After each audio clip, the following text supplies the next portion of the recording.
बिस्मिल्लाहिर्रहमानिर्रहीम। अस्सलाम वालेकुम नाज़रीन, आप यूट्यूब चैनल देख रहे हैं। मैं इमरान खान हूँ। सैलाब से नुकसानात पंजाब में बढ़ते चले जा रहे हैं।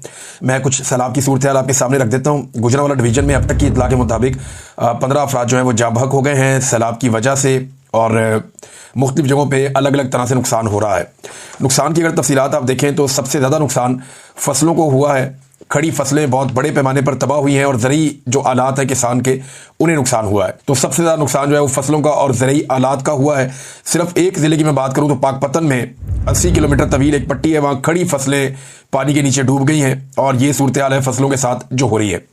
और दूसरा जो बड़ा नुकसान है वो घरों और घरेलू सामान का नुकसान हुआ है। लोगों का करोड़ों अरबों रुपए का सामान जो है वो ख़राब हो गया। ताजरों की दुकानों में पानी चला गया। सियालकोट से ऐसे मनाज़िर आए बड़े तकलीफ दे। वहाँ पे बारिश लगातार चल रही है, रिकॉर्ड बारिशें हो रही हैं। अब इंडिया वाली साइड पे भी हो रही हैं, पाकिस्तान में भी हो रही हैं, और दरियाओं में भी तो यानी है पानी बढ़ता चला जा रहा है। और जो सियालकोट के नाले हैं वो ओवरफ्लो होकर शहर की तरफ दाखिल हो गए, उसकी वजह से वहाँ बहुत नुकसान हुआ। तो गुजरांवाला डिवीज़न की मैंने आपको सूरत हाल बताई। पहला नुकसान जो है वो फसलों का है सबसे बड़ा, दूसरा नुकसान जो है वो घरों का और घरेलू सामान का है, और तीसरा बड़ा नुकसान जो देहाती लोग हैं उनके जो मवेशी, गायें, भैंसें, भेड़ बकरियाँ और मुर्गियां और दीगर जो पालतू जानवर हैं उनका बहुत नुकसान हुआ है। बहुत बड़े पैमाने पर जो जानवर हैं वो बह गए पानी के अंदर। बाकायदा लोग वीडियोस बना रहे थे, वो देख रहे थे कि गायें और भैंसें पानी के अंदर बहकर जा रही हैं और उनके निकलने का इम्कान भी नहीं है। तो गाय जो है उसका वो गाय पानी के अंदर वैसे भी नहीं जाती, भैंस पानी के अंदर नहाती भी है, पानी के अंदर जाती भी है। लेकिन ये जिस तरह का सैलाब है, ऐसे सैलाब से जानवरों का निकलना बड़ा मुश्किल हो जाता है, क्योंकि दलदली इलाके बन जाते हैं किनारों पर, और ये जानवर बहरहाल बहुत बड़े पैमाने पर हलाक होते हैं जब भी कभी सैलाब आता है, और वो सूरत हाल बनी हुई है। तो ये तीन बड़े नुकसान हैं जो किसानों को हो रहे हैं, देही इलाकों में हो रहे हैं, शहरों में हो रहे हैं, और ये सारी सूरत हाल पंजाब में बनी हुई है। पंजाब की हुकूमत जो है वो अब तक नहीं जागी और टिकटॉक्स पे उन्होंने काम शुरू कर दिया है। मरियम नवाज पहुंची दरिया रावी पे, वहाँ पे जाके टिकटॉक बनवाया, वहाँ पे बाकी लोगों के साथ सारी इंतजामिया वहीं बुला ली। इस वक्त इंतजामिया को पहले होना चाहिए, प्लानिंग के साथ चलना चाहिए, काम करना चाहिए। तो मरियम नवाज के लिए बाकायदा वहाँ पे एक सेट लगाया गया, उन्हें बुलाया गया, बुलाकर दरिया के पास उन्हें खड़ा करके वीडियो बनाई गई, और जब वीडियो बनाई गई तो सेम टाइम में दरिया के अंदर कश्तियां भी चलती हुई दिखाई दी गई। अब ये कश्तियां इस वक्त होनी चाहिए थी वहाँ पे जहाँ रेस्क्यू का ऑपरेशन हो रहा है, कश्तियां वहाँ होनी चाहिए थी जहाँ पे लोग डूब रहे हैं, जहाँ लोगों को रेस्क्यू करना है, लोगों को निकालना है देहातों से बाहर, कश्तियां वहाँ होनी चाहिए थी। लेकिन कश्तियां कहीं और पहुँचा दी गई, और जो हुक्मरान तबका है, चाहे वो MP हैं, MNAs हैं, मिनिस्टर हैं, वो लोग अपनी वीडियोज़ बना रहे हैं कश्तियों में बैठ के। 4-4, 5-5 कश्तियाँ एक एक बंदे ने मल ली हैं और उनके अंदर बैठ के उनके टिकटॉक्स बन रहे हैं। एक कश्ती के अंदर कैमरामैन सवार है, दूसरी कश्ती के अंदर साहब सवार है। वो जो बेचारे लोग हैं जिनको रेस्क्यू करना है उनको पूछ ही कोई नहीं रहा, कई कई घंटे वहाँ पे टिकटॉक्स बन रहे हैं। तो एक अजीबोगरीब सूरत हाल है। लोग अपनी मदद आपके तहत जो पानी के बंद हैं उन्हें बचाने की कोशिश कर रहे हैं, अपनी मदद आपके तहत लोग अपने घरों को बचाने की कोशिश कर रहे हैं। पाकिस्तान पीपल्स पार्टी ने इल्ज़ाम लगाया है रेजिडेंशियल सोसाइटियों के ऊपर। पीपल्स पार्टी का ये कहना है कि लाहौर की सरसब्ज ज़मीनें हाउसिंग माफिया ने निगल ली हैं, फसलें तबाह हो गई हैं, दरियाओं के किनारे जो हैं वो कमज़ोर छोड़ दिए गए हैं। आज सैलाब लाखों एकड़ ज़मीन और हज़ारों घरों को डबो रहा है, मगर हुक्मरान जिम्मेदारी लेने को तैयार नहीं है। क्लाइमेट चेंज बहाना है, असल मुजरिम वो हैं जिन्होंने कौम का मुस्तकबिल बेच डाला। ये बात की है पीपल्स पार्टी ने। नदीम अफजल चंद साहब ने भी इससे मिलती जुलती बात की है। मुझे अच्छी तरह याद है कि शहबाज शरीफ साहब जब नए नए वापस आए परवेज़ मुशर्रफ के दौर के बाद, तो ये कोई फिजाई चक्कर लगा कर आए थे। उसके बाद इन्होंने रावण में सहाफ़ियों से बात की थी, मैं वहाँ मौजूद था। तो इन्होंने कहा जी ये जैसे सोसाइटियाँ बन गई हैं, ये सारी ज़रूरी ज़मीनें थी, ये सारी ग्रीन एरियाज थे, इनको ब्राउन कर दिया गया है, ये बड़ी ज़्यादती हुई है और पंजाब के बड़े शहरों के साथ ये ज़्यादती हो रही है, लिहाजा ये सिलसिला बंद होना चाहिए। लेकिन उसके बाद देखा कि ये उसके अंदर हिस्सेदार बन गए, इनके अपने रियल स्टेट के कारोबार शुरू हो गए, जिनके रियल स्टेट के कारोबार हैं उनके साथ इनकी रिश्तेदारियाँ शुरू हो गई, और फिर इन्होंने वो सारे लोग अपनी पार्टी के अंदर शामिल कर दिए और वहाँ से ये भी पैसा बनाना शुरू हो गए। लिहाजा ये एक मशरूम ग्रोथ हुई है। अलीम खान साहब को क्या प्रॉब्लम था इमरान खान से? इमरान खान साहब ने खुद एक इंटरव्यू में बताया कि वो एक ग्रीन एरिया को वो ब्राउन करना चाह रहे थे, और वो दरिया के बेड के अंदर ज़मीन उन्होंने ली हुई है, और इमरान खान कहते थे वो गैर कानूनी है। ये वहाँ पे अपनी सोसाइटी बनाना चाह रहे थे अलीम खान साहब, तो इमरान खान साहब परमिशन देते नहीं थे, वो बन गई है। वहाँ पे एक ओवरसीज़ का पूरा एक एरिया है, ब्लॉक है, और उस तरफ पानी दाखिल हो रहा है। ये है जनाब सूरत हाल। सोसाइटियों को बचाना है तो आबादियों को डुबोना पड़ेगा, जो कई दहाइयों पुरानी आबादियां उनको डुबोना पड़ेगा, वहां से बंद तोड़ने पड़ेंगे अगर इन सोसाइटियों को बचाना है तो। बहरहाल ये मैं काफ़ी अरसे से कह रहा हूँ कि पानी के रस्तों को रोका गया है, और पानी के रस्तों को रोकने के लिए बंद बांधे गए हैं और रेजिडेंशियल सोसाइटियां बनाई गई हैं। रियल स्टेट माफिया ने इसमें बहुत पैसा बनाया है, और लगातार रियल स्टेट माफिया इसमें पैसा बना रहा है। बगैर किसी प्लानिंग के ये सब कुछ किया गया, और पाकिस्तान के साथ सख्त ज्यादती इस मामले में हुई है। पाकिस्तान तहरीक इंसाफ ने इस बारे में फैसला किया है, और मेरे ख्याल में बड़े पैमाने पर पाकिस्तान तहरीक इंसाफ को मैदान में आना चाहिए, क्योंकि हकीकी हुक्मरान वही हैं पाकिस्तान के। अवाम ने उनको वोट डाला था और अवाम उनकी तरफ देखती है। लिहाजा तहरीक इंसाफ को बड़े पैमाने पर निकलकर लोगों की मदद के लिए सामने आना चाहिए। जितने भी टिकट होल्डर हैं पाकिस्तान तहरीक इंसाफ के, या जितने भी लोग हैं जो ओहदेदार हैं, उन सबको एक्टिवली पार्टिसिपेट करना चाहिए। ये मुल्की मसला है। अभी थोड़े दिनों के लिए बाकी सियासी एक्टिविटीज अगर छोड़ के पूरे ताकत के साथ, पूरे तरीके से सैलाब ज़दगान की मदद करें तो ये खिदमत से बड़ी सियासत और कोई होती नहीं है। और आवाम को भी आइडिया हो जाएगा कि जिस वक्त मौजूदा हुकूमत अपनी टिकटॉक्स बना रही थी, उस वक्त जिन लोगों को उन्होंने वोट दिए वो लोग उनके साथ खड़े थे। बहरहाल इनको मैदान में आना चाहिए पाकिस्तान तहरीक इंसाफ को। और अगर उस दौरान में अब हुकूमत गिरफ्तारियां करती है या इन्हें मदद करने से रोकती है तो हुकूमत खुद ही एक्सपोज हो जाएगी। सियालकोट में सूरत हाल यह है कि 100 के करीब ऐसे देहात हैं जिनका राब्ता कट गया है, ज़मीनी राब्ता उनका कट गया है सियालकोट के साथ या शहरों के साथ। और लगातार कई इलाकों से ऐसी रिपोर्टें आ रही हैं, कसूर में भी, सियालकोट में भी और दीगर इजलास से भी ये खबरें आ रही हैं कि कई देहात जो है उनका ज़मीनी रास्ता दूसरे इलाकों से कट रहा है और उसकी वजह से वहां पे कश्तियों की जरूरत है। लेकिन कश्तियों में तो टिकटॉक बन रहे हैं इस वक्त। नाज़रीन, एक और जो इंपॉर्टेंट चीज है वो ये है कि पंजाब हुकूमत ने और ब्यूरोक्रेसी ने इल्जाम लगा दिया था भारत पे। ये सबसे आसान तरीका होता है कि आपके जी भारत ने अभी जारहियत कर दी है। सबसे आसान तरीका होता है कि आप दुश्मन के ऊपर इल्जाम लगा दें कि साजिश हुई है जनाब, उन्होंने दहशतगर्दी होती है पाकिस्तान में, सीधा हम उठा के भारत के खाते में डालते हैं। हम अपनी एजेंसियों से और अपनी सिक्योरिटी फोर्सेज से नहीं पूछते कि ये दहशतगर्दी कैसे हो गई पाकिस्तान में। हम अपने आप को अकाउंटेबल नहीं ठहराते, हम उठाते हैं सीधा इल्जाम भारत के खाते में डाल देते हैं। अब वो दुश्मन है, उसने कोई अच्छा काम तो करना नहीं है। तो ये अभी जारहियत वाला मामला जो है ये बहुत उठाया गया और आई बिलीव, यानी मुझे भी यकीन है कि भारत ने पानी छोड़ा तो है। वो जब चाहता है पानी रोकता है, जब चाहता है छोड़ देता है। लेकिन भारत ने जो पानी छोड़ा है, अगर भारत वो पानी ना छोड़ता तो भारत के अंदर तबाही होती, और वो हो भी रही है। इस वक्त जो इतलात भारत से आ रही हैं, मकबूजा कश्मीर में बड़े पैमाने पर हलाकतें भी हुई हैं, लोग जाँ बहक हुए हैं और वहाँ बारिशें नहीं रुक रही। इसके अलावा भारतीय पंजाब में और दीगर इलाकों में बहुत सारे रकबे ज़ेरे-आब आ गए हैं और वहाँ पे भी बंद टूट रहे हैं। जो हेडवर्क्स हैं उनके दरवाजे टूट रहे हैं। माधोपुर जो हेडवर्क है उसका भी उनका वो गेट उखड़ गया पानी के दबाव से। बहुत सारी और जगहों पे जो पानी उन्होंने भारत ने छोड़ा वो उन्हें छोड़ना पड़ गया क्योंकि वो खुद को भी तबाही से बचा रहे हैं और भारत के अंदर भी इस वक्त सैलाबी सूरत हाल है। लेकिन क्योंकि देखिए फ्लो पाकिस्तान की तरफ आता है ना पानी का, तो भारत के लिए आसानी ये है कि उनके जो बॉर्डर के करीब के इलाके हैं वहाँ पर नुकसान होता है और वो पानी फिर पाकिस्तान में दाखिल हो जाता है। तो पाकिस्तान का नुकसान जो है वो बड़े पैमाने पर होता है और वो हम होता हुआ देख रहे हैं। तो भारत ने सारा पानी पाकिस्तान की तरफ छोड़ दिया। अब पंजाब हुकूमत ने आसान समझा कि जनाब जैसे फौज करती है वैसे हम भी करें, उठा के सारा इल्जाम भारत के ऊपर डाल दिया। यही बात जो है ब्यूरोक्रेसी ने भी की, पंजाब हुकूमत ने भी की। हालांकि जो गवर्नर है सिंध का, उसने तो इस आबी जारहियत के ऊपर भारत से बदला लेने का ऐलान भी कर दिया कि जनाब भारत से इसका बदला लेंगे। थोड़े दिन पहले ये बंदा मोटरसाइकिलें लेकर निकला हुआ था कि मैं भारत में घुस जाऊंगा सारी मोटरसाइकिलें लेके। अजीब आदमी है, इसको भारत का रास्ता दिखाओ, वाघा बॉर्डर से ये जाना चाहता तो चला जाए। कुछ अर्सा पहले वाघा बॉर्डर पे आके भी अजीबोगरीब हरकतें की हैं। थोड़े दिन पहले ये आदमी जो एक स्टेज के ऊपर चढ़ के डांस रहा था, वहां नाच के अवाम को दिखा रहा था। कभी ये मस्जिद के मेंबर पे बैठ जाता है, कभी ये नाचना शुरू कर देता है, कभी ये मोटरसाइकिलों में निकल जाता है, कभी ये बावर्ची बन जाता है। एक बहरूपिया है जिसे गवर्नर बना के जो है मुसलत कर दिया है सिंध के अंदर। अब सूरत हाल आपके सामने, ये सारा कुछ आप करता हुआ तो उसको देख रहे हैं। इस आदमी का क्या कैरेक्टर है, क्या कंट्रीब्यूशन है पाकिस्तान में, ये कोई नहीं बता सकता। लेकिन क्योंकि इसके ताल्लुकात अच्छे हैं एस्टेब्लिशमेंट के साथ, तो इसको उठा के गवर्नर सिंध लगाया हुआ। फैसल बाडन ने बताया था इसके नट बोल्ट कस दिए, इसका सॉफ्टवेयर भी को अपडेट किया गया गुज़िश्ता दिनों में। लिहाजा इसने अब भारत को ये बुरा भला कहता है ताकि एस्टेब्लिशमेंट इससे खुश रहे। तो उसने कहा जनाब कि आबी जारहियत का बदला जो है वो भारत से हम लेंगे। लेकिन इन सब की उम्मीदों में पानी फेर दिया ख्वाजा आसिफ ने। ख्वाजा आसिफ ने साफ साफ ये कहा कि नहीं जी, भारत पे इल्ज़ाम नहीं लगा सकते। भारत ने बाकायदा में आगाह किया पानी छोड़ने से पहले ख्वाजा आसिफ के बकौल। ख्वाजा आसिफ ने कहा जी कि भारत ने हमें आगाह किया कि जनाब हम पानी छोड़ने वाले हैं, और 2 दफा आगाह किया बकौल ख्वाजा आसिफ के। तो उसके बाद भारत ने पानी छोड़ा और उसके बाद दूसरा ऑप्शन भी कोई नहीं है। उसके अपने इलाके डूब रहे हैं, लिहाजा जब उसके अपने इलाके डूब रहे हैं तो पानी पाकिस्तान की तरफ भेजेगा ना, वो अपनी बर्बादी तो नहीं करवाएगा। ये तो कोई दोस्त भी नहीं करेगा। तो भारत तो पाकिस्तान का उस तरह दोस्त भी नहीं है, तो वो तो कभी भी नहीं करेगा।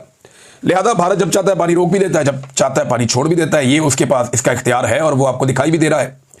तो सैलाब नादरीन, अब जो गुरुद्वारा है करतारपुर वाला, वो भी जो सिखों का एक मुकद्दस मकाम है, वो भी डूब गया है पानी के अंदर। वहाँ पे भी हालत जो है वो ख़राब है और इस दफ़ा फिर पाकिस्तान ने जो है वो अरबों डॉलर का पानी समंदर में ज़ाया कर दिया। यानी जब भी पाकिस्तान की तरफ फ्लड्स आते हैं, सैलाब आने के अलावा भी हम अपना पानी बहुत बड़ी मिकदार में समंदर की नज़र कर देते हैं। हम डैम्स बना के पानी इकट्ठा नहीं करते, हम ऐसे आबी ज़ख़ीरे नहीं बनाते, झीलें नहीं बनाते जहाँ पर हम पानी इकट्ठा कर सकें। तो हमारा पानी जाता है समंदर में, अरबों डॉलर का पानी समंदर में जाता है। इस पानी से हम बेशुमार अजनास पैदा कर सकते हैं, पूरी दुनिया को अजनास पैदा करके एक्सपोर्ट कर सकते हैं, पाकिस्तान के ज़र मुबादला के ज़खायर को बेहतर कर सकते हैं, अपना जो ट्रेड का बैलेंस है उसको बेहतर कर सकते हैं।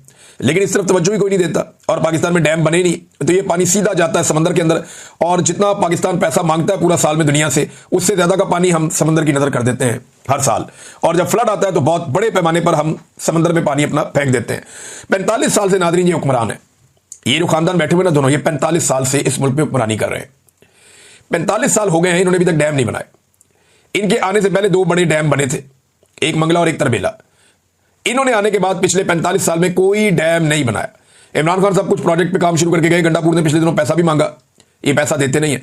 अब ये नया चूरन बेच रहे हैं कौम को। वज़ीर इत्तलात ने कहा, फेडरल जो है उसने कहा जी कि ये इंफॉर्मेशन मिनिस्टर के बकौल कि वज़ीर आज़म ने चारों वज़ीर आला से मिलकर उनकी हमायत से नए डैम्स की हिकमत अमली बना ली है। तो 45 साल हो गए, अब जाके इसने हिकमत अमली बनाई है। 45 साल से ये खानदान हुकूमत के अंदर है और 45 साल के बाद अब इन्होंने डैम्स बनाने की हिकमत अमली बनाई है। हद नहीं होगी?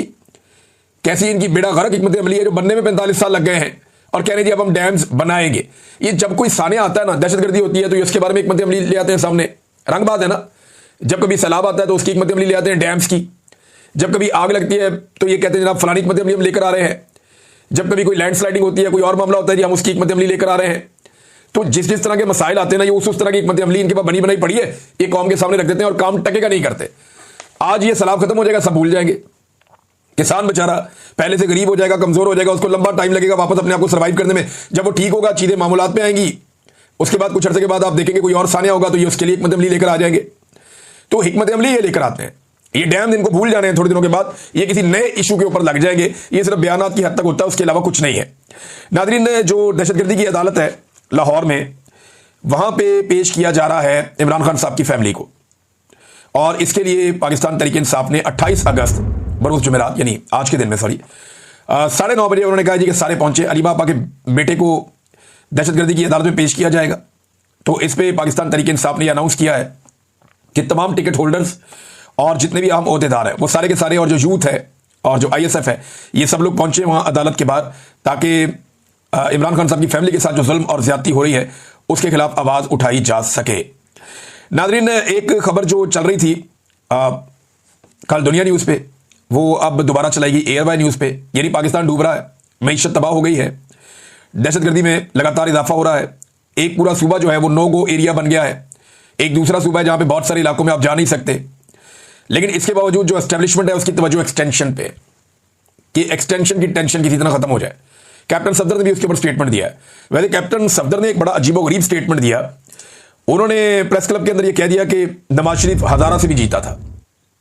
प्रेस क्लब में बैठे हुए थे, बात करते, साफी भी थे कि जनाब नवाज शरीफ हजारा से भी इलेक्शन जीता था, वो तो गिनती में नवाज शरीफ को हरा दिया। साफियों के कह के छूट गए, साफियों ने हंसना शुरू कर दिया और इसको मजाक करार दे दिया। आप अंदाजा करें कि अब ये जीतने की बात भी करते हैं ना तो लोग हंसते हैं। इमरान खान साहब ने एक बात की है और ये बात रिपोर्ट हुई है इमरान खान साहब से जो मुलाकात की, जिन लोगों ने उन्होंने बात रिपोर्ट की, और इमरान खान साहब ने क्या कहा जरा ये आप सुन लें। इमरान खान साहब कहते हैं कि जी इंसान के पास 3 ताकतें हैं, रूहानी, इखलाकी और जिस्मानी। सबसे कम तर ताकत जिस्मानी है।